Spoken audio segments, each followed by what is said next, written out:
আজি মই আপোনালোকক দেখাম ৰাতিৰ হায়দৰাবাদখন কেনেকুৱা লাগেনো। এতিয়া সময় হৈছে 12টা বাজি পাৰ হৈ গৈছে আৰু ৰাতি হায়দৰাবাদখন দেখিবলৈ কিন্তু বহুত ধুনীয়া লাগে। আপোনালোকে ভিডিঅ'টো চাব পাৰিলে।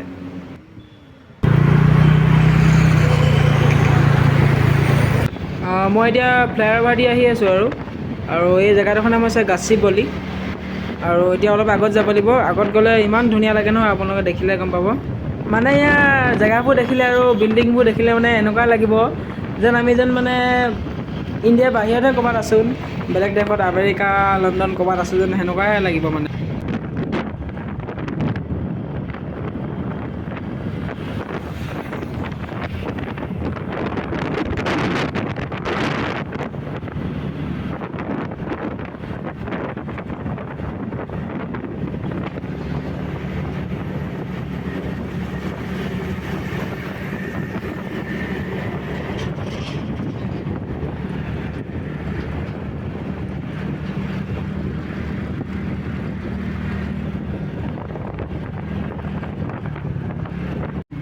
চাওক এতিয়া হায়দৰাবাদখন বেলেগ ৰাজ্যবোৰতকৈ কিমান আগবাঢ়ি গৈছে, কিমান উন্নতি হৈছে চাওক।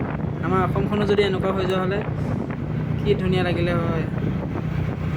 আমাৰ অসমখনো এনেকুৱা কেতিয়া হ'বগৈ আৰু। কি ধুনীয়া নাজাৰা চাওক, এখন যেন হায়দৰাবাদ যেন লগাই নাই, যেন আমেৰিকাতে আছোঁ যেন।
আপোনালোকৰ বাৰু কেনেকুৱা লাগিলে বাৰু জেগাখিনি চাই পিনে কমেণ্ট কৰিবচোন। আৰু পাৰিলে মানে ভিডিঅ'টো লাইক আৰু শ্বেয়াৰ কৰি দিব। আৰু আপোনালোকক ভিডিঅ' দি থাকিম বাৰু মই, আৰু বহুত দেখাবলগীয়া বাকী আছে, দেখাই থাকিম। আপোনালোকে ভিডিঅ'বোৰ চাব মোৰ।